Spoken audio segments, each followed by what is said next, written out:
తెలంగాణ రాష్ట్రంలో రికార్డు స్థాయిలో ఉష్ణోగ్రతలు నమోదవుతున్నాయి. మనం గత కొన్ని రోజులుగా చూస్తున్నాం. కొన్ని జిల్లాల్లో అయితే 40 డిగ్రీలు దాటి ఉష్ణోగ్రతలు రికార్డ్ అవుతున్నాయి. ఈ రోజు కూడా ముఖ్యంగా హైదరాబాద్ లో 37 డిగ్రీల ఉష్ణోగ్రత నమోదైంది. కానీ ఎండ వేడి ఒకవైపు, నిజానికి ఇప్పుడు మాత్రం ప్రస్తుతం క్లౌడ్స్ కనిపిస్తున్నాయి ఆకాశంలో. వాతావరణ శాఖ ఒక లేటెస్ట్ అప్డేట్ రిలీజ్ చేసింది. వాతావరణానికి సంబంధించి ఈ రోజు సాయంత్రం హైదరాబాద్ లో వర్షం కురిసే ఛాన్స్ ఉందని తెలిపింది. అంతేకాకుండా ఇంకో ముఖ్యమైన విషయం, రాబోయే 2-3 రోజుల్లో తెలంగాణలో భారీ వర్షాలు నమోదయ్యే అవకాశం ఉంది. ఈ నేపథ్యంలోనే రైతులను అలర్ట్ చేస్తోంది వాతావరణ శాఖ.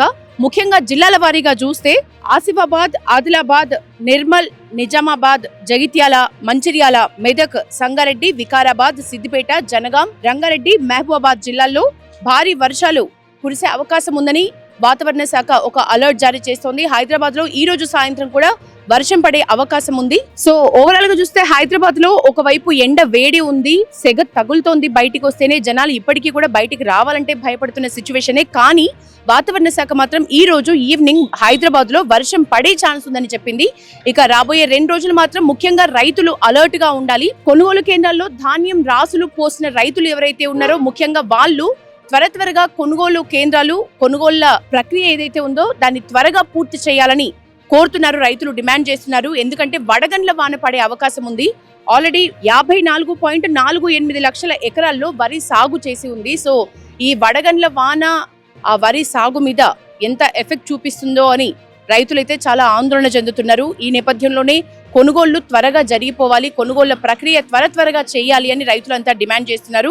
అంతేకాకుండా 1.5 టన్నుల దిగుబడి అంచనా ఉంది. మరి ఆ 1.5 టన్నుల దిగుబడి అంచనా మీద ఈ వడగండ్ల వాన పడితే గనక రేపు, ఎల్లుండి, ఆవులెల్లుండి 3 రోజులు భారీ వర్షాలు ఉన్న నేపథ్యంలో వడగళ్ల వాన పడితే ఈ 3 రోజుల్లో ఈ సాగు ఎంత మేర తగ్గుతుంది అనే ఆందోళన కూడా రైతుల్లో, ఇటు ప్రజల్లో కూడా నెలకొన్న పరిస్థితి.